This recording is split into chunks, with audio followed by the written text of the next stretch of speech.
Hello అండి, అందరికీ hi. అందరూ ఎలా ఉన్నారు కామెంట్ సెక్షన్లో తెలపండి. నేను ఈరోజు మా ఇంట్లో పూజ ఎలా చేసుకుంటానో మీతో షేర్ చేసుకోవాలనుకుంటున్నాను. నేనైతే ఎవ్రీడే పూజ అయితే చేస్తానండి.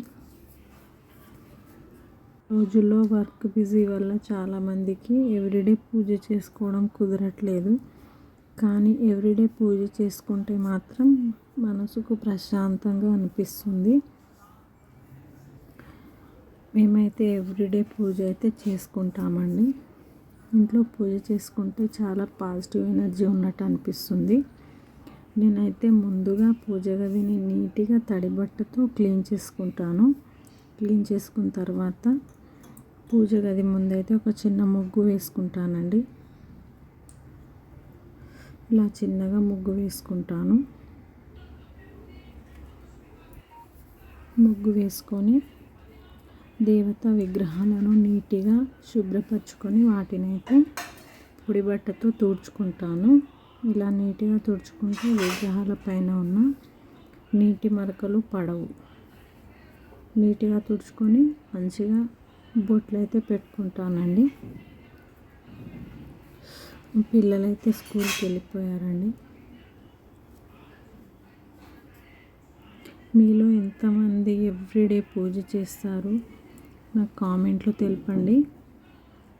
ఈ రోజుల్లో వర్క్ బిజీ వల్ల రోజు పూజ చేసుకోవడం కుదరట్లేదు, కానీ డైలీ పూజ చేసుకుంటే మనసుకు ప్రశాంతంగా అనిపిస్తుందండి. నేను ఇలా నా డైలీ పూజ అయితే నేను ఇలాగనే చేసుకుంటానండి. పువ్వులు అయితే పెట్టేసుకుంటున్నానండి. ఇలా నీట్గా పువ్వులు అయితే పెట్టేసుకొని తర్వాత విగ్రహాలకు బొట్లు అయితే పెట్టేసి విగ్రహాలు ఉన్న ప్రతి ఇంట్లో డైలీ పూజ చేయాలండి. నాకు కూడా తెలియదు, కానీ నేను తెలుసుకున్నాను. ఎవ్రీడే పూజ చేసుకోవాలంట. మంచిది ఎవ్రీడే పూజ చేసుకుంటే. నేనైతే ఇలా సింపుల్గా పూజ చేసుకుంటాను. పూజ గదిలో ఉన్నప్పుడు మనసు ప్రశాంతంగా అనిపిస్తుంది. కష్టాలు ఉన్నప్పుడే దేవుణ్ణి తలుచుకోవడం కాదండి, ఎవ్రీడే మనం బాగున్నప్పుడు కూడా పూజ చేసుకుంటే మనకు మంచి ఫలితం ఉంటుంది. మనసు ప్రశాంతంగా అనిపిస్తుంది. మా పిల్లలు స్కూల్కి వెళ్ళిపోయారు. వాళ్ళు ఉంటే మాత్రం పూజ గదిలోనే ఉంటారు. మమ్మీ ఈ విగ్రహంకి నేను బొట్టు పెడతా, నేను పూలు పెడతా అని ఒకటే సతాయిస్తారండి. వాళ్ళు కూడా నాతో పాటు పూజ చేస్తారు. ఈరోజు అయితే వాళ్ళు స్కూల్కి వెళ్ళిపోయారు.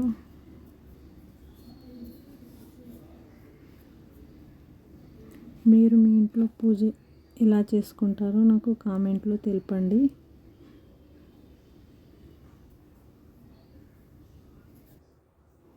పూజ అంటేనే దేవుడిని భక్తితో ఆరాధించడం కదండి. కాబట్టి మనం భక్తితో శ్రద్ధతో భగవంతుని నమస్కరిస్తే మన కోరికలు నెరవేరుతాయని మన పెద్దల నమ్మకం.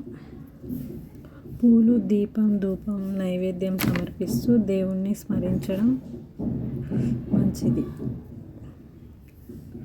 మనం ఎందుకు చేసుకుంటామండి పూజ? మనసు శాంతి కోసం, ఇంట్లో సానుకూల మంచి వాతావరణం కోసం, ఆరోగ్యం, ఐశ్వర్యం, మన కష్ట సుఖాలు చెప్పుకొని, మన కష్టం వస్తే ఎవరి దగ్గర చెప్పుకుంటామండి? దేవుని దగ్గరనే చెప్పుకుంటాం కదా.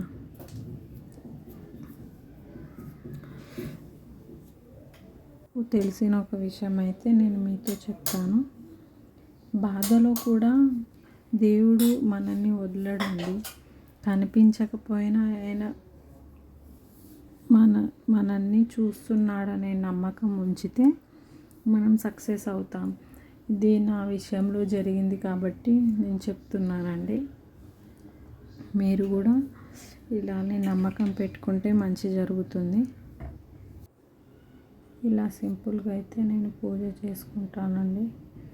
మినిమం నాకు మా ఇంట్లో పూజ చేసుకోవడానికి 1/2 అవర్ పడుతుంది. ఎందుకంటే విగ్రహాలన్నీ నీట్గా క్లీన్ చేసుకొని పెట్టుకోవాలి కాబట్టి 1/2 అవర్ పడుతుందండి. తర్వాత నేను దీపారాధన అయితే చేస్తాను. దీపం పెట్టి హారతి ఇచ్చి దేవునికి దండం పెట్టుకుంటానండి. మీరు కూడా ఇలానే చేస్తారా? నేనైతే ఇలా సింపుల్గా చేసుకుంటానండి. నాకైతే పూజ చేస్తున్నంతసేపు ప్రశాంతంగా అనిపిస్తుంది.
నేనైతే ఇలా చేసుకుంటానండి పూజ. నచ్చితే మాత్రం లైక్ చేయండి, అలాగే కొత్త వాళ్ళైతే సబ్స్క్రైబ్ చేసుకోండి.